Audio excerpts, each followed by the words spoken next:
Hi! Welcome to the Lunapod, where we talk all things K-pop. I'm Brooke. And I'm Raquel. So this episode, we realized that there is a lot of people out there who may not know K-pop terminology, because we have been in this K-pop world for a little while now and kind of forgot that at the beginning there was a lot of terms that I had no idea what they meant. It was really confusing. There's a lot to learn. It was. So we decided to break it down and talk to you about terms that you should know and need to know if you are going to be learning about this K-pop world in general. Because it is a big community and they have their own terminology. But we're going to be talking about K-pop as a community in another episode because it's an interesting topic. It's not just a little interest that people get, like, oh, I like this band or whatever. It's a big thing. It's like a lifestyle for some people. So we'll be getting into that later in time. But for this episode specifically, we're just going to be talking about terms and weird phrases and words that you should probably know.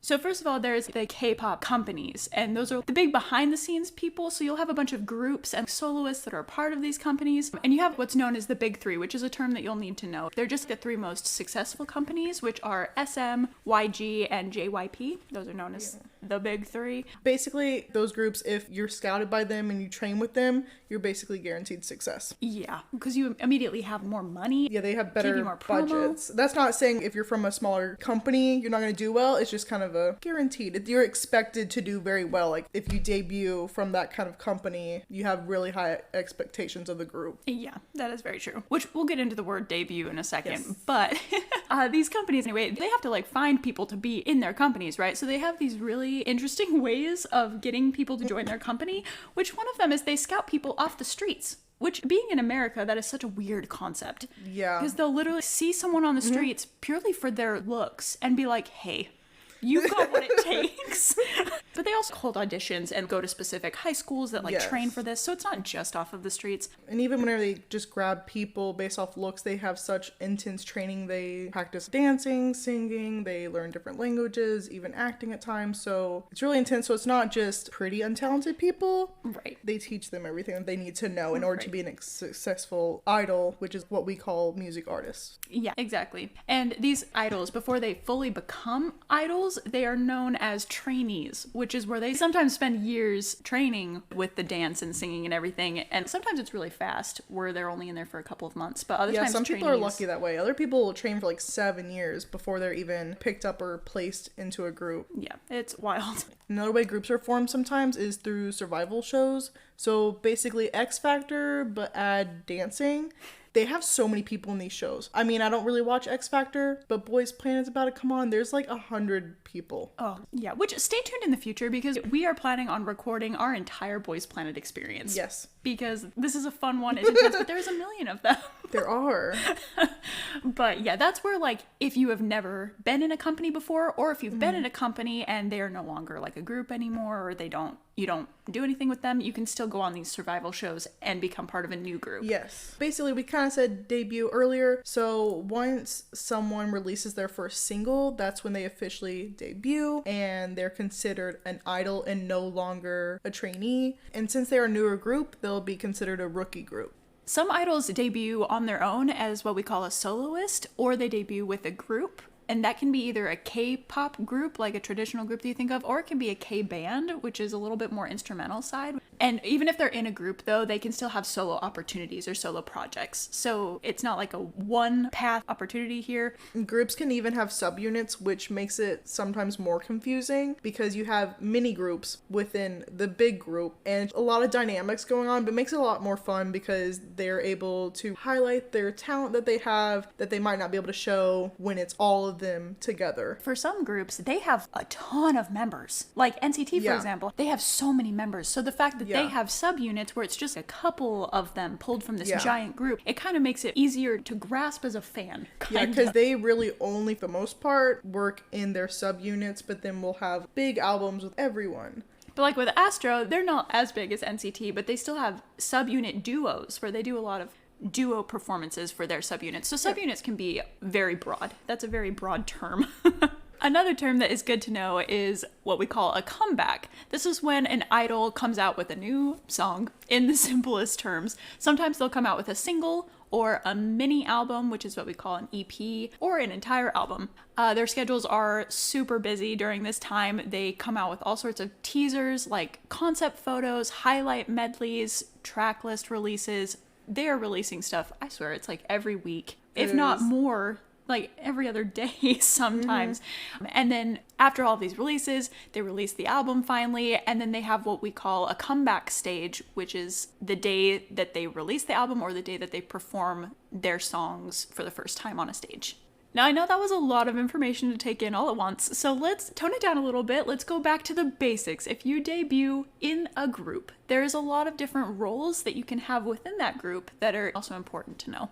Roles that people will have will be like vocalist, dancer, rapper, and within the group you will have a main vocalist, dancer, rapper. Those are the people who are considered the best within the group, but then they also have lead, dancer, vocalist, rapper, and those would basically be the second best. They're still very good, but they're not the main. They're not the main attraction. Yeah, they're not the main attraction. You also have a visual, which is not the center necessarily. It can be, but the visual tends to be the most attractive member of the group. You also have what is called a maknae, which is the youngest member of the group. You might hear the term golden maknae, which is just known as the youngest member of the group who is impressively, extremely talented for being so young. And age is kind of a big thing within K-pop. They really focus on age lines. So that's if idols are born within the same year, they would be in that same age line. A very popular line is 97 liners. They have a whole group chat. Just a bunch of boys. All born in 97. Yeah. Which the whole age thing is kind of a Korean culture thing in general, which we'll get more into this when we talk about the history of K-pop, but that's just a cultural thing as well. And they use a lot of honorifics, respecting their elders and having certain terms for that as well. So if a male is talking to an older male, they'll call him hyung. If he's talking to an older female, it's Nuna. And then the same for females. If they're talking to an older male, it'll be Oppa. Talking to an older female, Uni. And these are honorifics that they use in Korea. And I know being in America, we don't really have honorifics. We have a little bit like doctor or mister or miss, but we don't use it as much as they do there. So you'll hear those terms quite a bit. That was really confusing. Yes. When we first started out. It's like a run-on joke that every group has a hyung. Who's hyung? It's just their honorific term. Yeah. It really did sound like every group had a guy named Hyung, but no, just honorifics. Yes, it's just a respect thing. Which, you know, another cultural thing in general that is important to know is enlistment. Every Korean male is required to serve 18 months in the military by the time that they turn 28 years old. If they're in the entertainment field, it's 30 years old, but that is something that happens, so you might go 18 months without seeing. If your fave's pushing 30, watch out. Yep, and then they go and they're not allowed to work on anything music related while they're enlisted. It is just military work for the country, and then they come back and they jump right back in. Yep. It's just a normal thing. So after you learn all the members' names and their positions and their honorifics, yes, everything, it is time to choose your bias. And this is a task. A bias, kind of what it sounds like, is your favorite member of the group. And you can have an ult bias, which is short for ultimate bias. Yes. And your bias is your favorite for just the one specific group. But then your ult bias is your favorite for all the groups combined, your favorite person in the whole wide world. Top of the pyramid, yes. Best person out there. Yeah. Dance moms. Dance moms, pyramid. Top of the pyramid. And now sometimes you'll have your bias and you'll be like, yeah, they're my favorite. But then you'll have someone else in that group and they'll start just coming up and they'll like poke at you. And then they'll start just keep poking. And this is what we call a wrecker. Now, this is someone who is threatening to take over your bias's spot.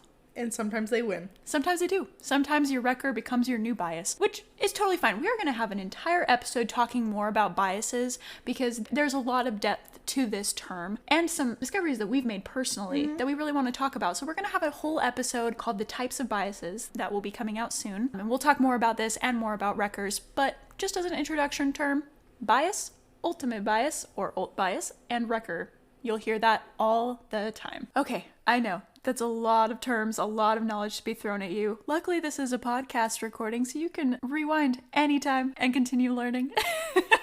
But it is a lot of information, and I completely understand that. But we do have some more for you. So this first one's going to be stan, which some of you may be familiar with. But originally, this term was coined by Eminem from his song Stan, which kind of takes the word stalker and fan and puts it together, which sounds horrible, but it's honestly just a fun little obsessive fan who follows a person's content without crossing the line.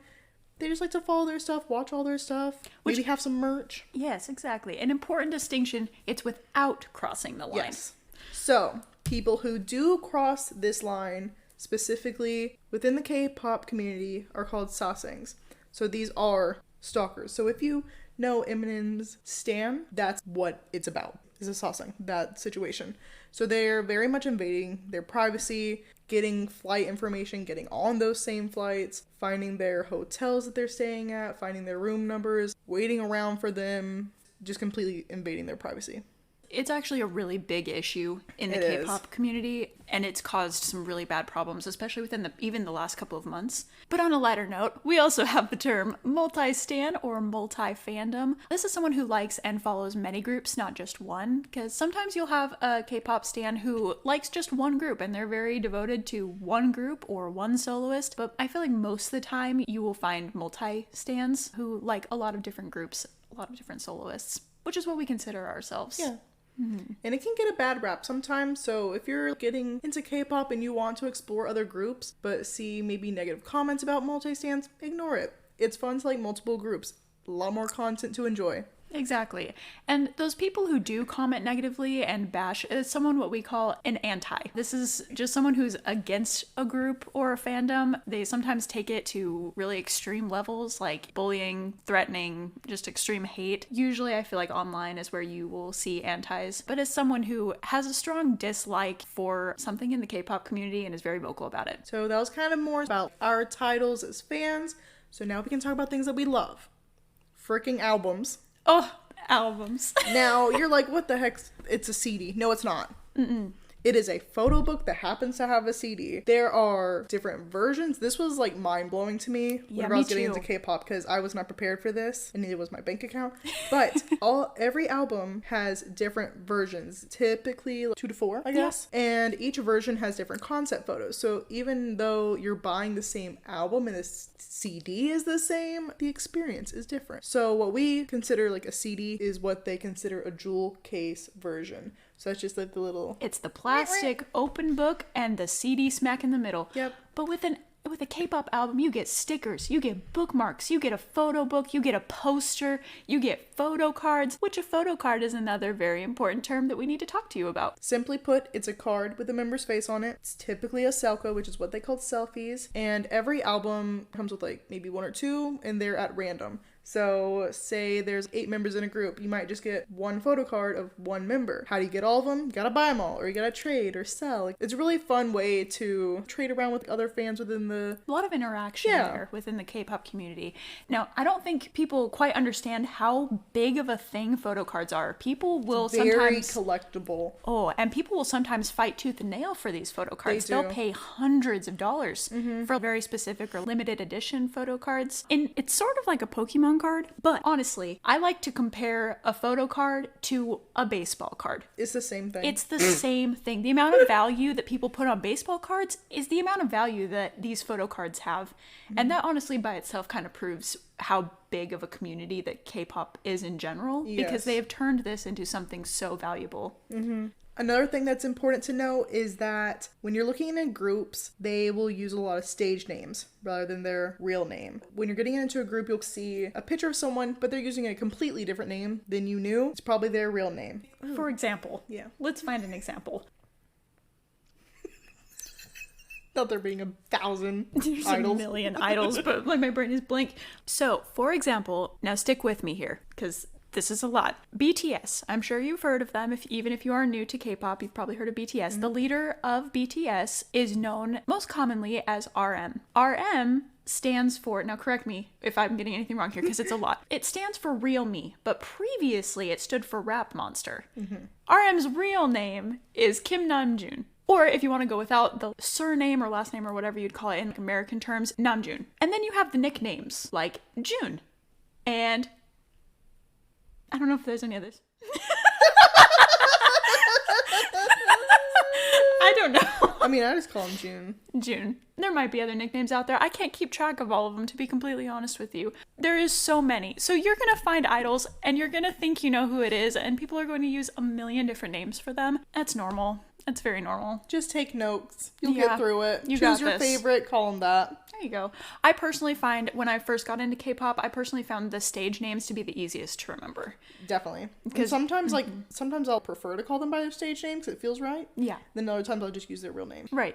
Along with stage names, something you'll see common with each group is that the members will have different personas. The roles that they are given to cater to different types of fans makes everyone a lot more relatable. Easier to pick out biases as well. Sometimes. There's like a member out there for every type of person is what they're doing with this whole persona thing. So if you like cuter style or happy and go lucky, or if you like more broody and dark and vampire-esque, like mysterious person. Yeah, there's an idol and a bias out there for every type of person because they do these personas. Talking about catering to fans, we have fan service. That's a big one. Just giving fans such personal, intimate little interactions that make you feel a lot more connected to these idols. And other music artists around the world do this, but I feel like it's so pushed within K-pop. You really feel like you have a connection with this person. Oh, it is. I think that is something that they market on. Like sometimes this fan service can be a little flirty or it can be cute. A very popular thing is aegyo, and it's super cute acting. They'll sing like little children's songs, dance to them, do little poses. Sending hearts to fans is the biggest thing ever. It's cute. It's all the time. And popular ones, a little finger heart, you've probably seen it somewhere. It's literally just crossing your index finger with your thumb, makes a little heart. Like it's a adorable. Tiny little baby heart. It's so cute. Man, I saw this little gesture way before I got into K-pop, and for a while, kind of a funny story, I had no idea what it meant. I saw one of my favorite people doing it all the time, and I was, what does that mean? And I would Google, what does it mean when you put your index finger over your thumb? And I could not find what it means. And then one day, they finally were like, baby heart. And it clicked in my brain that the little tips of your fingers are making a heart shape. And ever since then, I've been using finger hearts. And that was completely outside the K-pop community. So it's kind of cool to see how these like heart gestures become so popular. They move outside of the K-pop community and into the world in general. Little cute side note, my dad will often send me pictures of him doing finger heart to me when I'm down. He just sends it. It's adorable. That's so cute. Another thing that you will see K-pop fans doing all the time is decorating their phone cases. And I know that sounds kind of generic, but they decorate them in such a very specific way. So a lot of times they'll have a clear phone case and they'll put one of their photo cards that they get in the back, and then they'll decorate it with stickers or charms and beads and make it this huge extravagant display of this photo card of this person that they love. It's really cute. I think it's a really cute thing that K-pop fans do. It makes getting albums more exciting. You can always change out your photo card. It's really fun. Another thing fans will get really into are fan chants.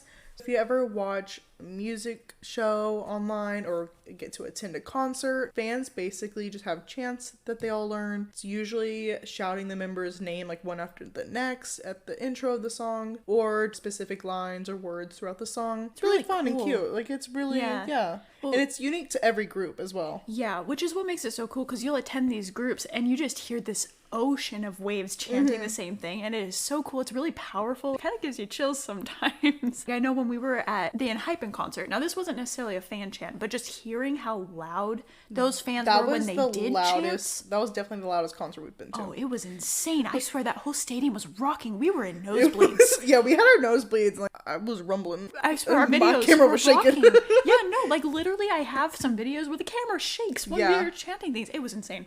Anyway. Concerts are a whole other thing. Different level. They are. Possibly the most fun thing in the whole wide world about going to a K-pop concert are those freaking light sticks.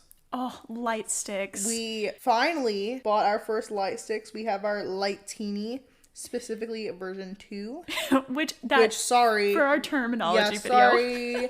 Sorry. A Light Teeny is the light stick for ATs. Okay, quick flash course here. A-teeny, groups will have their names, and then they will have their fandom or their group of followers, their group of fans will have a name themselves. Yes. So for example, ATs is the name of the band. Mm-hmm. They call their fans A-teeny. Cutest fandom name ever. So cute. And so every group has this. And then they call their light stick, as a joke, a lightini playing on their fandom name. Anyway, sorry for the backwards description here, but a light stick is a fancy themed glow stick that lights up in sync with the song. You have an app and you connect it through Bluetooth where you're sitting within the arena, light up different colors and flash to the songs. Really, it's an elevated version of using your flashlight on your phone. Yeah, More like fun. this is no crack and glow stick. Yeah, like this is a whole machine that lights up. Sometimes it spins and it flashes, and it's... Yeah, and they're themed very specifically for each group. Yeah. So you can collect those even... Well, I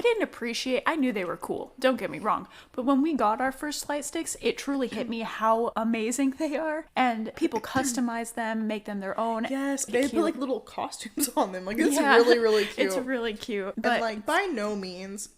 I'm not saying if you don't have a light stick, you're not gonna have fun. That concert regardless is gonna be so much fun. Oh yeah. But if you've been thinking about getting a light stick, yes, do yourself a favor. It is really, really, really fun. It is. Yeah, I have no regrets getting that light stick. And sometimes you're not always able to go to concerts, but there are events that are local. We have cup sleeve or boba events held by fans at local boba shops in support of maybe like a group comeback or even celebrating a member's birthday. Sounds silly, but it's just a really fun way to meet up with your fandom and have little photo ops. You have specialty drinks that you can order. The little cup sleeve, which I'm not really sure how to describe that. It's a sleeve for your cup. Yeah, I mean literally, like it's kind of like a koozie, but not at all. Yeah, and it'll be wrapped with pictures of the members in relation to the theme. Yeah, each little cup sleeve event will have different themes. It is so cute, and they'll have vendors that sell things from their small shops. It's really fun. Super duper fun. We go to so many cup sleeve and boba events. We love doing it. There's so many here in Orlando. We even have plans to